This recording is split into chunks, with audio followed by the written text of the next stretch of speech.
You're listening to Building the Broncos with Nick Kendell and Carl Dumler, Broncos country's leading draft and scouting analysts. Get on over to milehighhuddle.com to sound off on all things Broncos. Hello there, Broncos country, and it is once again time for another episode of Building the Broncos. I am your host, Carl Dumler, and with me, as always, I have my co-host and good friend, Mr. Nick Kendell. Nick, how are you doing, man? Hey, I'm doing pretty well. Twitter just announced that you can quote tweet other people's tweets now with GIF responses. So you can say today is a great day. You know, like one small step for social media, one giant leap for trolling everybody across all internet platforms. So I guess just Twitter, but still, great day. I'll take it. No, it's great to see that. And Twitter finally figuring out they've been doing some weird things lately that you're just like, this makes zero sense. The new Facebook mobile update or whatever that is. I hate it. I guess maybe I'm just old and don't understand it yet. But like, it's get off my lawn. Yeah, it's like, I don't know what this is. If it ain't broke, don't fix it. But no, yeah, it's exciting for some of that. And of course, you know, for all of us out there, you can follow us on Twitter because we love to tweet and make lots of little comments and fun little things out there. So you can follow me at Carl Dumler MHH, and you can follow Nick at Nick Kendell MHH, and you can follow the podcast Twitter account at BTB Football Pod. And make sure you subscribe to our show and leave us a rating as we value your input on our show. You can also find us on iTunes, Stitcher, and even that of YouTube. Also, make sure you head over to Mile High Huddle, an affiliate of 24/7 Sports and the CBS Sports Digital, to find ours and our co-writers' articles and all things pertaining to your Denver Broncos. Also, head on over to iTunes and leave us a 5-star rating under the Huddle Up podcast, where both this show and Chad and Zach's Huddle Up show reside. This podcast is powered by Overtime Media. Well, one of the big things that happens with the draft is it's always exciting to get your new players, but it's also one of those times where you take a little bit of a look at the rest of the roster and see maybe who's been helped, who's been hurt, who are the Broncos really believing in that maybe before we didn't know where they were at, and who are they sitting there saying, hey, this is your last chance. And so we thought we'd do a stock up and stock down look at the Broncos roster and see especially who's been impacted by the draft. And I will start with my first stock-up player. I just want to say real quick before we start on that, sorry to cut you off, but I mean, just to hammer home this point, I mean, last year, who were the Broncos' first two picks in the 2018 draft? Bradley Chubb and Cortland Sutton. Right. And, you know, who were the guys that, you know, drafted in those positions that or played those positions of those draftees? You had edge rusher. Shaq Barrett is now with the Tampa Bay Bucks, and I think Shane Ray is still unsigned. That could be any day now. I think the comp pick formula signing ends tomorrow, so anybody signed after tomorrow I don't think counts towards the comp picks. So he'd probably get picked up soon. And then wide receiver, and you see Demaryius Thomas out the door. So a lot of times these draft picks can be an early indicator of guys on their way out and totally shapes the roster. You know, obviously people are looking at the draft immediately following, thinking about the roster as far as it pertains to the 2019 season, but it has just as much, if not more, to do with 2020, 2021, and 2022. So kicking it back over to you. Yeah, so just a quick question since you were just talking about DT. Which is worse, Brandon Marshall going to the Raiders or DT going to the Patriots? You know what? It's neither are worse for me. We got their best years. They're vets at this point. And, I mean, they were big parts of the Broncos' Super Bowl victory, some good years. So, I mean, I'm not going to cheer for either one's team, but I'll be cheering for them individually. So, I don't know. That's kind of a very PC answer on my end. But I guess I'll go with Brandon Marshall to the Raiders because we'll have to see him twice. I'm guessing we'll probably never see DT with the Patriots because the Broncos don't play him this year, and I don't think we'll probably see them in the playoffs. So, and also Demaryius Thomas can hopefully latch on to the Patriots maybe for a year or two and keep pumping some stats out there, which will, you know, give him a better case for his overall career. So, but either way, I mean, that's definitely a wish-washy answer. What about you? I mean, I'm as much as I hate the Patriots, the Raiders are always going to be my least favorite team. Yeah. I mean, especially now that John Gruden's back there, you just have this perfect bad guy. I mean, Chucky, that was the Child's Play movies. Oh my goodness. Those were my childhood nightmares. And so then to have a coach that's named after that, it just makes it easy to really cheer against them. And so Brandon Marshall a little bit. I mean, I don't know. I guess I just felt like there was some fans that really got after him, but I think a lot of Broncos country really supported him through some difficult times and cheered him on. And so it's a little bit hard to see him go. DT, I understand. I mean, you go where people will sign you. I don't think he had too many options. I feel like Brandon Marshall had a few more options. But I mean, you can't fault either player. If a team offers you a contract and you like it, go take it. It doesn't matter what team it's for. It's kind of like right now for the Broncos. They got Drew Lock, who grew up in Kansas City. And I can't imagine what his family's going through of trying to figure out, we've cheered for the Chiefs our entire life, and now we got to cheer for the Broncos. And, I mean, he's obviously taken on the whole Broncos mantra as much as anybody. I mean, seeing him with Bronco headphones, Bronco gear everywhere. I love it. And I saw that he was wearing that altitude mask to get used to playing in the altitude in Denver. So, again, it just kind of, wherever these guys can find work. I know we as fans, we have our loyalty, but I guess it's not as big a deal as it should be. But I just wanted to ask you that question just because, again, those two guys being gone. But I mean, we moved on from them, like the Broncos, as in we. I hate when people do that. Don't hate it, but I try not to do that. But the Broncos moved on from them, and, they got their legitimate best years out of them. So it was a mutual parting for Marshall and the Broncos, I believe. I mean, he said he would take less to come back, but the Broncos moved on from him. So I don't have any ill will towards any of them. Right? I don't either. Yeah. I really don't. And the only time I have ill will is when a player decides he's got to leave and he's got to take every shot possible at the organization. And it's kind of like that every organization does it, and every team or every player kind of has that ill will, I guess, a little bit. Just they stopped believing me. I remember Malik talking about the Broncos, and I just was like, oh man, I don't want that guy to do well. Yeah. And also the fan base, a little bit of rosy retrospection. I remember everyone was beside themselves when the Broncos traded TJ Ward. Oh my gosh, you're breaking up the no-fly zone. Did TJ Ward even play a snap that year? I mean, or a starter snap?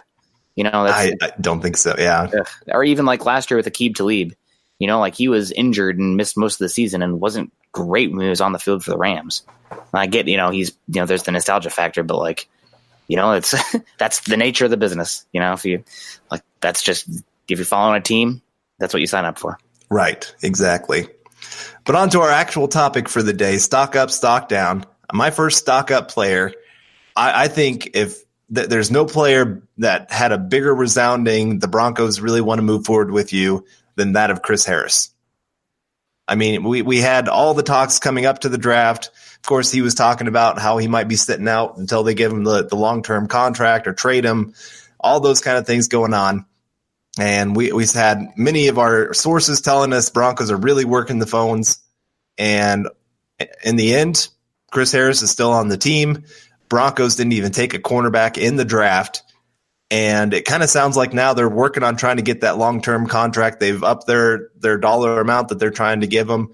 And I just think, again, this is one of those times where maybe in the draft, cornerback didn't fall like they wanted. And now they're kind of going, well, maybe we have these two young quarterbacks that we could maybe build around moving forward. We'll kind of see how that goes. We have a lot of cap space moving forward. Maybe Chris Harris should be in our plans for the future. I just think this was a huge resounding. Chris Harris is not only for this year, but also I think for the long term. Are you kind of in that same boat, or are you thinking different? I'm thinking that it definitely is more likely that he's going to be on this team, but we'll see. I mean, Elway, it's one thing I don't love about the Elway general manager stuff is that he does go, it seems like, straight to the media, and things can get a little bit, heated, and it kind of can divide the fan base and, stuff like that. And, sometimes the media, not specifically us, but, the media in general can fan the flames, but still, that's one thing I don't like. But overall, I would agree with you. Stock up. I think that it's way more likely that he's going to be on the team now than given when we were headed into the draft, because they didn't even take a single quarterback. And they brought in an undrafted free agent, Elijah Holder, but that's not going to keep Chris Harris Jr. off the roster. So I think they'll figure out to get something done. If not, maybe they do trade him for a 2020 draft pick. I mean, that's still on the table, but I think that definitely, considering they didn't take a cornerback day 2 or even, round 4, that to me says that much more likely to stick with Chris Harris Jr. on the roster, at least for one more season. I mean, the Broncos have the leverage. He's under contract. He's going to sit out the entire year for $8 million. I don't think so. Probably not. I mean, he's going to be even older next year. I mean, I get both sides of this dynamic, but as far as it pertains to Chris Harris Jr. being on the roster for the Broncos next season and going forward, I agree with you, stock up. And if they have any plans to contend for next season, he needs to be on the roster. I do feel good about Kareem Jackson, safety / cornerback hybrid, hopefully using him a little bit like Malcolm Jenkins with the Eagles. I do like Bryce Callahan. Isaac Adams should do a little better this year, but Chris Harris Jr. is the guy in that secondary, right? And not even the secondary, the back seven. So he's one of 3 blue chip players on this team, in my opinion, with Von Miller and Bradley Chubb. And if they want to be competing for the playoffs next year, he's got to be a guy back there. So I think that's stock up for him, stock up for the Broncos next year as well. I'm with you. I'm interested to see a little bit of how they use him, just because they did. I mean, you talked about it when they signed Callahan. Is that the end of Chris Harris? Because he is that pure slot corner. I mean, the Bears really didn't use him as an outside corner hardly ever. And so the idea that Chris Harris is going to stay on the outside all the time, I just don't know quite exactly how they're going to make all that dynamic work between the 3 of them. I mean, I'm excited about Kareem Jackson and just all of his versatility. I saw a play earlier today. Malcolm Jenkins was talking about his ability to notice things where he was supposed to blitz on a play and he saw a receiver was uncovered and made a huge play down the field instead of blitzing. And I thought, oh man, Kareem Jackson doing that for the Broncos, just having that veteran that knows everything that's going on. I'm excited for that. But again, just trying to figure out how they're going to mix all this dynamic between all these different players, because they each bring a little something different to the table. I'm just interested to see what the Broncos can do with that. I think you will see hopefully matchup types based on the receiver rather than the exact alignment of where the cornerback is lining up, if that makes sense. But Chris Harris is your number one. Probably if you have a slower, more X type, probably put Kareem Jackson on that guy. If they have a speedier Z or a slot type, put Chris Harris Jr. there. So we'll see. I think it's going to be a lot of mixing and matching in that back end. I mean, you got the versatile safeties as well.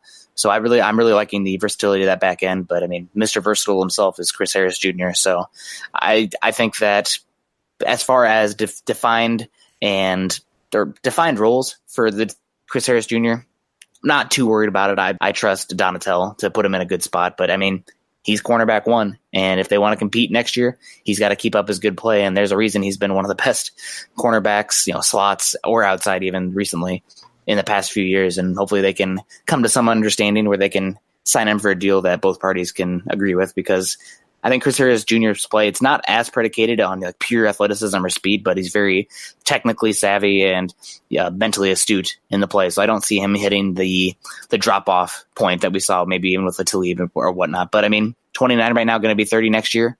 That drop-off is coming. So it'll be interesting to see how they can tiptoe around that and come to a deal that both sides like, hopefully. And I do want to kick it to you. Let's say the Broncos, well, first off, what would be the deal for you to bring back Chris Harris Jr.? Something. What would you offer him if you're John Elway? I would be looking at something like a 3-year extension. So he's playing until he's about 33, because I really think that's where the wall really starts to fall off. Maybe that last year, make it an option year. But I'm looking at maybe 13, 14 million a year. I mean, it's just that's the price of cornerbacks. But I'm also kind of in the mindset of I'm willing to overpay just a little bit, because I do like – you know me, I like Locke. Yeah. When we did our Pound the Table podcast with Eric, he was my guy of this is the quarterback. If we get a quarterback in this draft, this is the guy I want. And I do love the way that he just pretty much hit the ground running as soon as he got drafted. There's no let's go party, let's go take a few weeks off or anything like that. It's, hey, I'm ready to work. And I love that about pretty much this entire draft class. It's same with last year. You could tell these guys were ready to work. They weren't just your typical draft class of rookies coming in going, oh, we'll see how this goes. It's they're ready to get to going. And Dalton Risner showing up in cowboy boots, old cowboy boots from working on the farm, saying that they're his working boots. Man, that got me pretty fired up. I will say that. And so I think that they have the ability to work a little bit with the cap, because I do think Drew Lock's going to be a starter sooner than later. And so maybe you can have some bigger cap hits in years 2 and 3 of that deal with Chris Harris and be willing to overpay just a little bit, because I mean, I don't think he's worth top end cornerback money right now. I do think there was a little bit of drop off last year. And I mean, that's going to continue just a little by little. We'll see how he does in this kind of defensive setup, but it's still, you keep that kind of player on your team because he is the heart and soul of that secondary. A lot of guys look up to him. He's one of those guys that's always, just worked his tail off. And I think he's so good to have for those younger players just to be able to see that kind of thing and his work ethic. But that's kind of where I'm at. Where are you at contract-wise? I agree with that, 3 years. However, I'm putting almost all that guaranteed money, if I can, up front and having it so I could get out of that deal year 3. I'd even be willing to pay a little bit more money up front if I could have that flexibility to move on from him round 3 or day 3 year 3, if for some reason his play drops off. So I don't know. I like that flexibility. I like that when they do that with the contracts. So that's what I would do. One more question to that, Chris Harris Jr. here. Let's say they can't come to a deal. What compensation are you looking for? Or I guess, what is the cutoff to a point where you're saying, you know what, I'm just going to sit on him for a year. And if he walks, he walks, but I'm not going to trade him for anything less than X. Well, I still think you have to look at the comp picks. I still think if he hit the market, there would be somebody out there paying him that 12 to 14 million a year. And so to me, that's a third round pick. So I'm telling every team that calls, hey, we know we can get a third round comp pick for this guy if he decides to leave after this next season. And so you better come with something better than a third round pick, or at least a third round pick. That would be my cutoff. I know at this point he's kind of in that difficult place. Like I said, he's going to be 30 next year. Not a lot of teams are out there looking to pay huge money, but I still think he gets a pretty good contract. And I don't know. I would play a little bit of hardball just because, like I said, with that comp pick formula, and the Broncos really like to be able to work that a little bit to have those extra picks.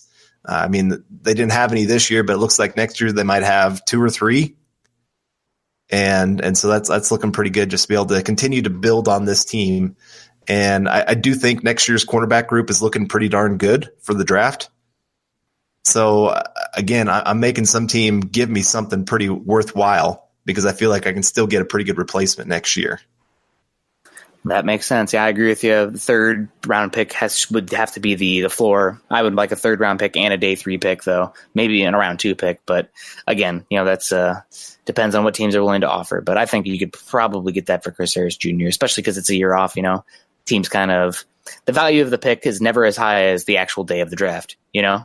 So we'll see. But moving on now, my stock up, we're going to keep it with the secondary. I have Justin Simmons, and I'm actually pretty surprised the Broncos did not walk away with a safety. Granted, they moved up for Locke, they moved up for Winfrey. They had less picks than we thought they would have overall, but considering Simmons and Parks are set to hit free agency next year, I thought for sure that they'd bring in at least one safety, and it just didn't work out that way. I like the guys behind the top 2 safeties right now, or I guess 3 if you include Kareem Jackson there, like Trey Marshall, Jamal Carter, DeMonte Thomas. But really, Simmons is the only guy that's his type. The size that he has, the multiplicity that he has on the back end. So I think for sure stock up with Justin Simmons. I'm excited to see him with Donatel. He's going to receive obviously given the players that they have, he's going to receive a lion's share of the snaps this year. And I felt like he was really just put in a sticky situation last year because the safety opposite him, why am I forgetting his name? Darian Stewart. Oh my goodness. Yeah. Welcome to the Broncos podcast. Darian Stewart was just really down on his play last year. I don't think he's been picked up by anybody yet either, but yeah, just really not good out there. And it forced Justin Simmons to play more of an attacking in the middle of the box kind of role where he's coming down. And that's just not him. I prefer him farther back, letting him use his ball skills, his instincts, maybe playing some slot from time to time, but coming down and playing in that box, that's not his game. So I'm really excited to see him there. I think stock up big time there. Again, no kind of long-term options at safety, I guess, unless you include Kareem Jackson as kind of a hybrid. But I think that 1 year left, they're betting on him, and I wouldn't be surprised if he's a guy has a good year that they either have to end up paying pretty good money for him or he walks because some other team offers him a really good amount of money. But whether it be, Jackson at safety or cornerback, Simmons is the guy who's seeing the field more than any other safety back there, in my opinion, because I think his skill set is more unique and better overall in today's game compared to someone like, say, Will Parks. So Justin Simmons, for me, stock way up, and I'm thinking he has a chance to have a bounce-back year in this defense and hopefully better utilized to his skill set. Right, yeah. Last year, he was set up for failure. When injuries started hitting that secondary, you have Roby not looking good. Chris Harris goes down with injury. You got a rookie, Yadam, on the other side having to try to do some things. like I said, Darian Stewart, and no, he has not been signed by anybody yet. And I mean, it was pretty much Justin Simmons having to try to move all over the field, play different spots, play zone, play man, play slot, play safety, play up in the box. I mean, he's just kind of everywhere. And I think especially for a young player, somebody like maybe Kareem Jackson, he could handle that kind of thing. But when you're asking a younger player to have to try to all of a sudden play these positions that you haven't asked him to play as much throughout his career, that again, that's just setting him up for failure. And you just saw many times he was out of position. And I mean, that's still on him. He's still got to know what his job is, but I don't think the coach has helped him at all. So I'm excited to see what this new coaching staff does with him, because I mean, their safety play in Chicago, that was some of the best safety play in the NFL. I mean, hands down, it might have been the best safety play when you're talking about combo of their two safeties last year. And so Justin Simmons stands a really good chance to get his name out there and either get a big contract from the Broncos, or like you said, maybe hits the market and the Broncos get a nice comp pick for him. But either way, I'm excited to see what he can do this year. And it was definitely a nice sign for his stock, but I think even more probably Will Parks. I mean, because I think he was the one that somewhere a little bit more thinking that the Broncos were trying to replace. And so that not take anybody. I mean, both those guys, the young safeties, getting that opportunity is going to be very, very interesting. Yeah, I would say that Parks he's the guy who was directly in line to have the snaps most cut. But I think the defense's reliance on Justin Simmons, and Justin Simmons being a more highly rated player, in my opinion, of the two, deserve to be talked about more than Parks. I think Parks is solid, but I think that there's some in the media sphere and social sphere that rate him higher than he actually is. Right. So we'll see. Justin Simmons, though, I think he's the guy to watch this year. And we'll come back to kind of talking about the roster. I mean, we got months and months until new football, but I think Simmons is a guy that has a chance to really have a bounce back year and be a really good player in this more cover two heavy defense. Oh yeah, I'm completely with you. Well, now switching over to the stock downside, and these are the players that really probably are not too happy after the draft. And my first one, I think it's one of the more obvious ones on the Broncos depth chart, is Jake Butt. Yeah. And this has been a guy, I mean, every Bronco fan, myself included, I mean, I had high hopes for this guy. I didn't think he was going to be as good as some out there were making him out to be, because I think some really didn't quite understand his game, that he wasn't actually a seam threat. He wasn't, I mean, he had some ability, but he's not Noah Fant. I mean, let's just put that out there for sure. And again, he had some ability, but he was still lacking in some other parts of his game. And he's just never had that opportunity. Every chance he starts showing even the smallest bit of hope, he tears an ACL.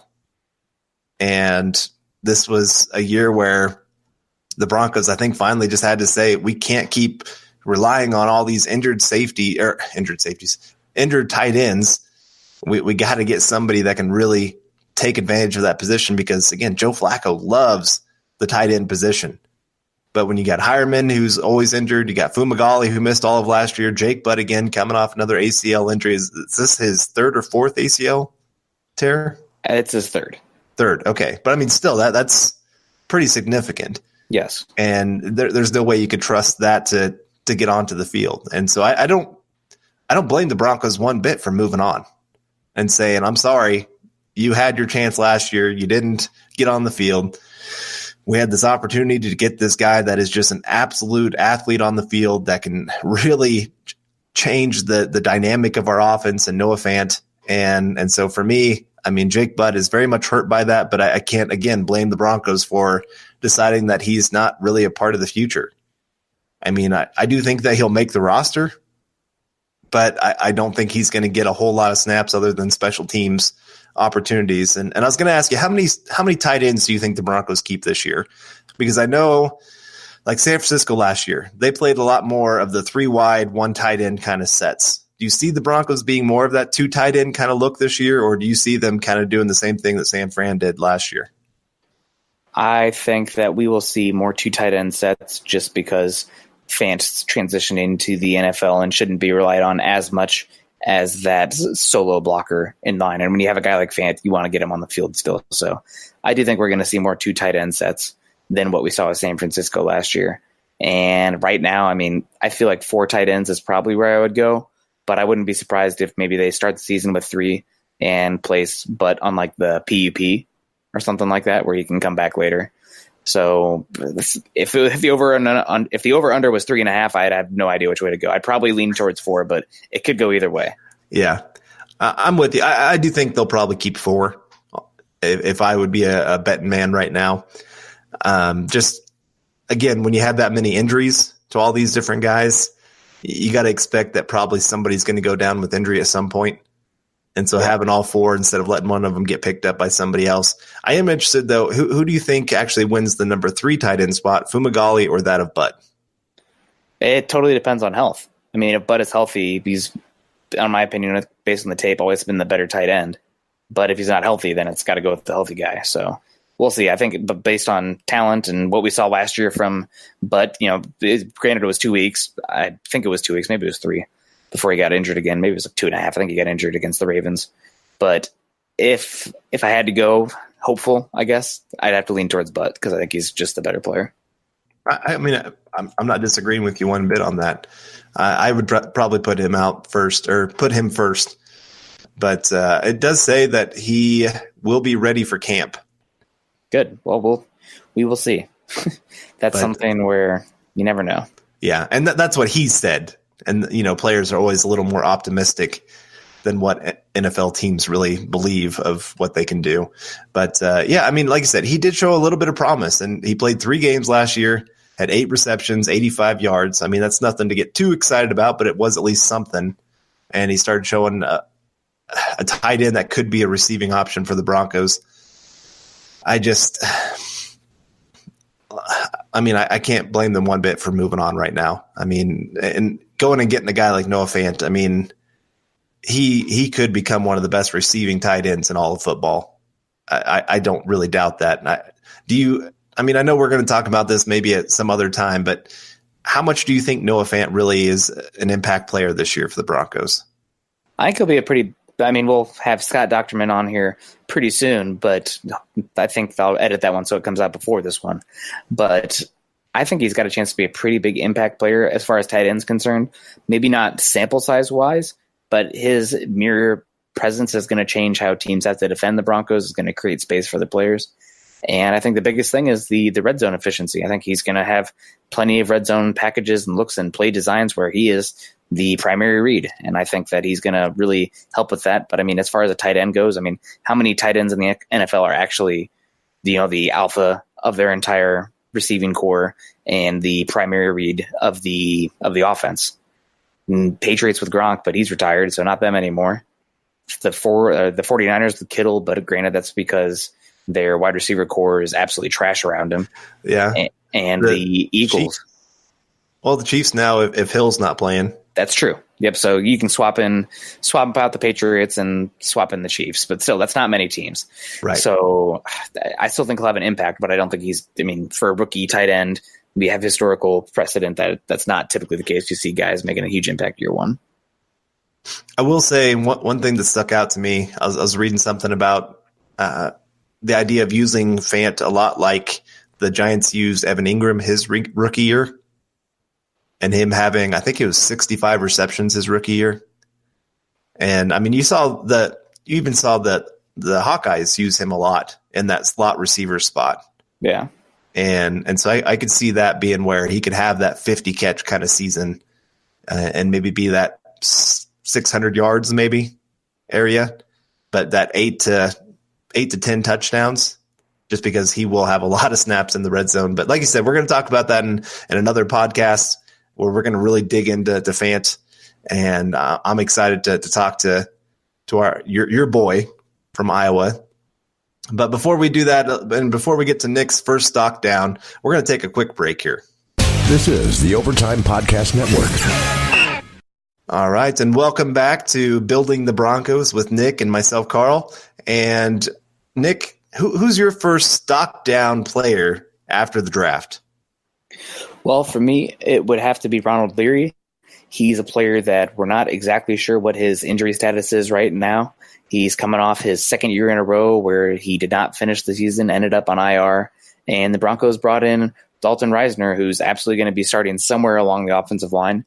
Connor McGovern's probably going to be starting somewhere along the offensive line. And dark horse Sam Jones is definitely a guy that we're going to have to monitor. So Ronald Leary, I don't think he is the nimble athlete that you want on the inside for a zone blocking scheme. You still need to be able to move some guys from time to time, but he to me is more of a power guy, and with more zone concepts coming with Scangarello, at least that's what we're expecting. I don't think he's as good of a fit, and he's becoming to the point where he's a financial burden. Like when he's healthy and on the field, he's worth his contract, but older injuries keeping him back.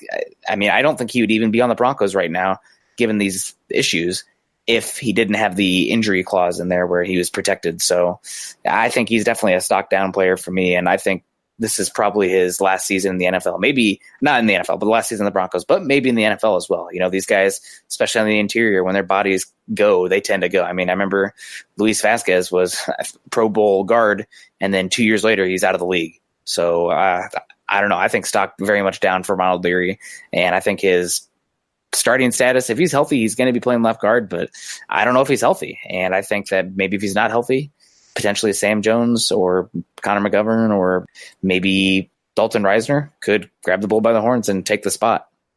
Yeah, he does have the 5th highest contract or cap hit this year on the Broncos roster, with only Wolf, Sanders, Flacco, and Miller being higher.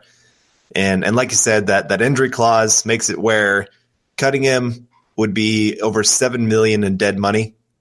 So unless they figure out some way to kind of that post June 1st cut kind of thing, where it cuts it down just a little bit, makes it a little bit nicer, even there, because of the injury clause, it doesn't help too much.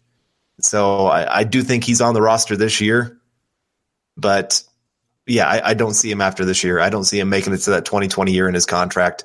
I mean, he only has under $1 million in dead money if he's on the Broncos, or if he's cut next year. But it will be interesting just to see, can he get healthy? And like you said, how good of a fit is he? Because usually you like that left guard to be a big-time puller when you're talking about being in the zone system. And while I think he has some ability, it's not quite what you're looking for. He really is the guy that doesn't fit this system very well. And I don't know. I just don't think that they have much else behind him right now. Sam Jones. I mean, that's the one player, but it's still one of those. I mean, we don't know what he is because he was on the practice squad last year. Yeah. And he's, I think more people are starting to think he's more of a center, which would mean Connor McGovern or Dalton Risner moving over there and, either one playing right and left guard. But, I mean, that'd be kind of an interesting dynamic just to see how so many young pieces being on the offensive line would go. And then you'd have to worry a little bit about depth. I will say that, because there's just not much behind them right now. Yeah, no, you're right. But, that's kind of how it is with the offensive line. And if Leary can't see the field because he's not healthy, then, what can you do? But moving on now, stock up for you, Carl. I got to go with Emmanuel Sanders. I mean, I know they did take a receiver there in the 5th round, but there was some talk that the Broncos, again, were trying to trade Emmanuel Sanders during the draft, and it didn't happen. And then waiting until late in the draft. And really, I mean, looking at the receiver that they took, it's not somebody that I see beating out Emmanuel Sanders. I don't see them feeling comfortable with the idea of even, maybe cutting him or anything like that. I see Emmanuel Sanders being on this roster this year, and I think he's going to be an impact player for the Broncos, that nice veteran presence for the offense. I do like, did you see the video that he took off in a dead sprint, that he's finally got his his football cleats back on and is actually running again? Yes, I did see that. I'm a little bit more concerned about his ability to cut, but the fact that he's out there running and we are in May, that's a good sign. He may still not be ready for week 1, but it's definitely further along than I thought he would be at this point.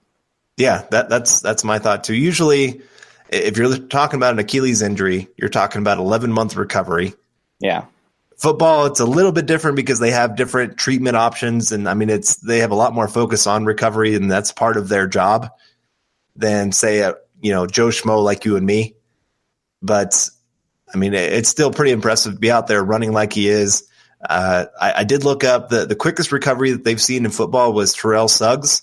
He was back on the football field 5 months after tearing his Achilles and was able to produce double-digit sacks that season. That's insane. Yeah. That's crazy. But I will say it's a little bit different. I mean, position-wise, you're talking about edge rusher compared to receiver.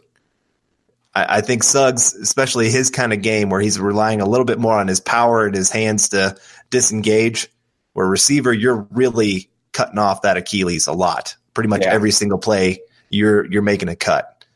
And so it's a little bit different. But again, we're talking about having 4 months to continue his growth and to get back on the field. And I thought he was running pretty darn quick in the video that I saw. I mean, he's going to be outrunning me right now. I can tell you that much. But no comment on my end. I don't know how much that's really saying at this point. I'm outrunning fourth graders during soccer season, and I feel pretty good about that. So the day that a fourth grader can beat me is the day I know I'm way out of shape. But no, I mean, it is. I think this was a good sign that they, one, expect Emmanuel Sanders back this year for the team, and two, I think they do expect him back for the beginning of the season, or at least pretty early into the season. I mean, maybe put him on the PUP. You can get him back pretty quick there. But I do expect him to be an impact player for the Broncos. And for me, I'm going to keep with wide receivers here. And for me, it's Deshaun Hamilton. Broncos probably could have gone with wide receiver a little bit earlier. They did end up taking Juwan Winfrey, who, that's probably the pick that most people like the least because he has been injured multiple times, didn't look the same coming off his last injury. But Deshaun Hamilton, they didn't go with a guy who's really a true player of his skill set. If they'd have taken Deebo Samuel round 2, he didn't fall to them. But just for example, Deshaun Hamilton might be out of a job, but no player of his skill set that I've seen brought in. And as far as the slot ability, the route nuance ability with the Scangarello offense, where you're looking for those guys who can get open quick, that quick pass game with the West Coast offense, I think Hamilton's got a chance to be pretty darn good, and they did not get his replacement. And I think every single move this offseason, is he going to be the slot? Is he going to be the Z? It depends on what they do with Sanders, but I think that his role and his chance to make a big move this year is really possible. I think he could end up being the breakout player as far as this roster goes, not really making much of a statistical impact last season, although he was getting open for my eyes. They just were not getting him the ball, but I think it really could be a breakout player this year, and I really hope that he can be a good Z/slot option for them going forward, because they got to prepare for life after Sanders. And I do think Sutton can be a low end number 1 wide receiver, but with this West Coast offense, I don't think you need a true alpha receiver. It would be nice, obviously, but you need to have a bunch of different targets that can get open and be designed in different ways. And having Fant over the middle create space vertically over the middle of the field, and the Sutton as a boundary guy on the outside, you need a complementary piece. And I think that could be Hamilton. And given, Rick Scangarello coming in, better quarterback play, especially targeting over the middle of the field with Flacco and more space to maneuver in the middle of the field, Deshaun Hamilton's got to be a big winner for me. Well, next year is when they're going to get their alpha, when they're going to get Jerry Jeudy. So, Don't say that too loud, man. The Colorado fans are already getting out their pitchforks wanting Laviska Shenault. Which, that'd be a lot of fun. I would not fight that. But Jerry Jeudy, I think, is a different breed. Yeah, he is. But no, I agree. I mean, again, just receiver-wise, it almost felt like the guy that they took was more towards Tim Patrick and the competition for him and adding depth to the roster, and compared to actually trying to compete for a true starter on the team, really pushing Emmanuel Sanders, Deshaun Hamilton down the list. And again, next year's wide receiver class could be unprecedented. Maybe, I guess 2014 was pretty off the charts. Yeah. But still just a pretty darn good looking group. And you look at the 2019 draft and you see there's a lot of pretty darn good receivers taken second round on. After the Broncos picked twice in the second round, you got AJ Brown, Mecole Hardman, JJ Arcega-Whiteside, Paris Campbell, and Andy Isabella, DK Metcalf there at the end of the second round. I can't believe he made it that far. Yeah. But you're talking about a lot of guys, even some of them that resemble that of what you would want out of Deshaun Hamilton. And so for them just to go ahead and say, nope, that's not where we're going this year. We got our weapon in Noah Fant. We got our receiver, or we got our quarterback. We got our offensive line. We'll keep adding weapons as we go. But those guys got to feel pretty good about their chances of really being on the field quite a bit this year. Yeah, no, I totally agree. And because we got another interview coming up here, we should probably kick up the pace here. Maybe even drop a couple because we got an appointment to keep. But let's drop the coaches and keep it with the players. How's that? Okay, that sounds good. Okay, so I'll go my next stock down, and I think this is one of the most one of the more obvious ones on the roster. DeMarcus Walker. I mean, you go out and you draft Dre'Mont Jones, who I think is exactly who the Broncos were hoping Walker would be. I mean, we've had Eric Trickle on this show talk about how Walker, most of his sacks, most of his pressure came after 3 seconds. He just was one of those guys that had a high motor, was always trying to work, get those secondary moves. But, I mean, we've seen his snaps. Even his rookie year, he had 101 snaps. This last year, he had 21 snaps on defense. That's not a guy that deserves a spot on the 53-man roster. And then you throw in the Broncos went out and signed Mike Purcell, Billy Wynn, re-signed Zach Kerr. Then you draft Dre'Mont Jones. I just can't see Walker making this roster unless he absolutely just surprises all the coaches and is blowing them away. Yeah, I always hear the Chad and Zach talk about him on the Huddle Up podcast, which we work with, and I always got to just kind of, here we go with DeMarcus Walker again. It's kind of approaching that Chad Kelly territory where it's like, okay, guys, I love you, but we should make a bet, honestly, a podcast bet, if DeMarcus Walker makes this roster or not. I don't know. Maybe that's something that would be kind of fun for the listeners as well. More so for me because I feel pretty good with that bet. But I do too.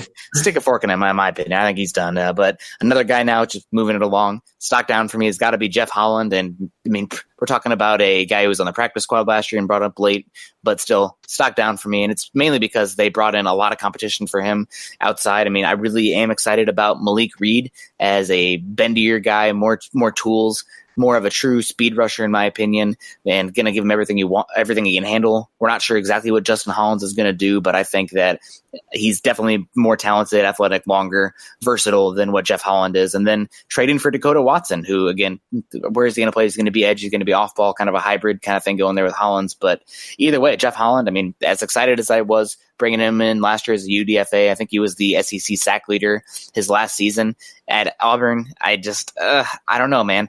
He didn't really stand out too much last year. And given all these different types they brought in there, he might be a guy who maybe he's on the practice squad again, but he's going to have to fight for his roster spot. I was, going into the draft, he was edge 3, and now he might be edge 6.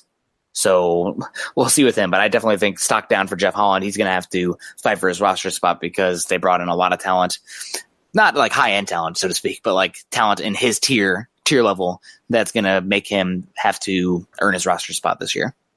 Yep. I wanted to give one little statistic here. Justin Hollins had the best pass rush win percentage in all of the Pac-12 last year at 16.8%. Had 41 quarterback pressures on only 327 pass rush snaps. So I do want to see what they can do with him being that off-ball linebacker, but, I mean, he really is doing his best work there on the edge. Yeah. Nope, you're right. And we got to take one more break here before we wrap this up, but we'll be right back. This is the Overtime Podcast Network.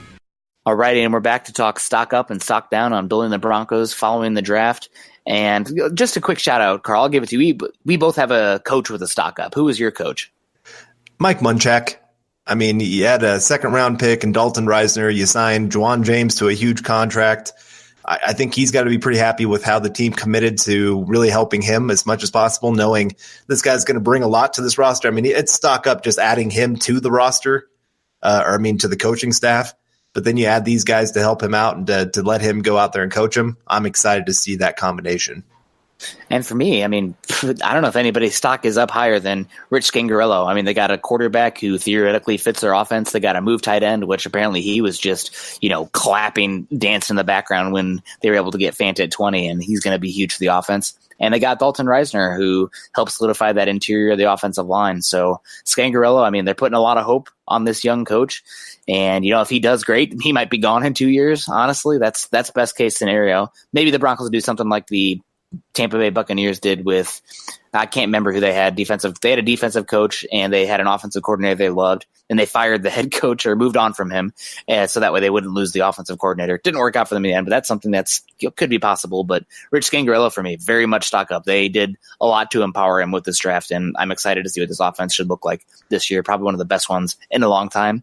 And the final stock up for me, we're going to kind of counteract here. I'm going to have a stock up, and then we'll go on a lower note for you. But stock up, Josie Jewell. Broncos didn't make a move for a linebacker in the draft. Justin Hollins, we might see him there, but again, I think he's probably more edge rusher year one, but we'll see. We'll see how those guys pan out. But Josie Jewell, I thought that for sure, if they brought on a linebacker early, if they draft Devin Bush at 10, Josie Jewell is the guy who's probably displaced because Todd Davis is more complimentary to Bush. But they didn't do that. So now they got Josie Jewell, who's listed to be a starter. And I think he's going to be a solid player in this defense. And I think he's a better fit for the defense with Fangio because there's much more zone reliance, and sticking Josie Jewell in man coverage where he just doesn't have the speed to keep up with those guys. Not great, but putting him in zone, letting him use his agility, which he does have good lateral quickness and change of direction ability and intelligence. And at Iowa, Pro Football Focus had him graded as one of the best coverage backers in football. And we're going to talk with Scott about that here in a bit. But I think that in the zone scheme where you're asking him to drop more, trust his eyes, trust his reads, trust his instincts, rather than try to play catch up with somebody, I think that's definitely something that benefits Josie Jewell. So big stock up for me for him, considering they didn't draft his replacement or competition. Yeah, I thought it was interesting. Right after the Broncos, 2 second-round picks, and also right after their third-round pick, a linebacker was taken, an off-ball linebacker. Yeah, Jelani Tavai of Hawaii, taken by the Lions, and then Jermaine Pratt, taken right after Dre'Mont Jones by the Bengals. And so I really thought it was going to be Jermaine Pratt there in the third round. But again, it must be that they really like their guys that they have and at least believe in them enough to pass on some of those guys and maybe push that to another season. So it will be interesting to see what Josie Jewell can do here in year 2 with the Broncos. But my final player, stock down. I'm not sure that this guy there's a chance he might not even make it to training camp, and that is Kevin Hogan. When you go sign or you draft Locke in the second round and then an undrafted free agent signing in Brett Rypien, and I can't believe he went undrafted. Yeah.